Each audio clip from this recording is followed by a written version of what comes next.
Hello everyone, কেমন আছো সবাই? এখন যাচ্ছি একটু কবরস্থানে আমাদের কবরটা দেখে আসতে। কবরটাকে সাজানো হবে। এখানে অনেক কবর আছে, জায়গাটা সুন্দর না? দেখো, একদম গোছালো, কোনো ময়লা আবর্জনা কিছু নাই। তো আমরা কবরের জন্য ফুল কিনতে গেছি কিছু। কবরটাকে ফুল দিয়ে সুন্দর করে সাজাবো। অনেকেই দেখি প্রায় চলে এসেছে। তো আমরা ফুল টুল কিনে বাসায় চলে গেছিলাম।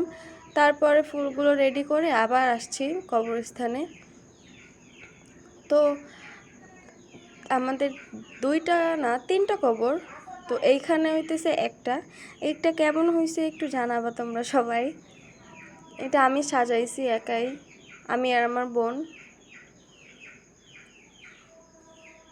যে হাতে মাটি লাগছে তাই দেখাইতেছিলাম। আর এইটাও আমি সাজাইছি। এখানে দুইটা কবর আছে আর এর আগে ছিল একটা।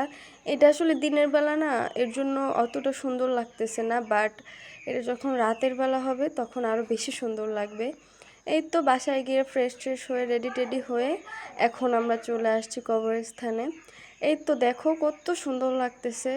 আসলে ক্যামেরায় যতটা না সুন্দর লাগে, সামনাসামনি এটা আরও অতিরিক্ত বেশি সুন্দর। তো এই যে দেখো কবরস্থানের লোকটা কত সুন্দর না, মানে মন ভইরা যায় এখান থেকে। আমার মন চাচ্ছিল যে আমি না যাই। মানে অনেক সুন্দর লাগতেছিল, চারিদিকে পুরো আলো আলো হয়ে গেছিল। আর কবরস্থানটাও না অনেক সুন্দর। তারপরে ওখান থেকে কিছু খেয়ে আমরা বাসায় চলে যাই।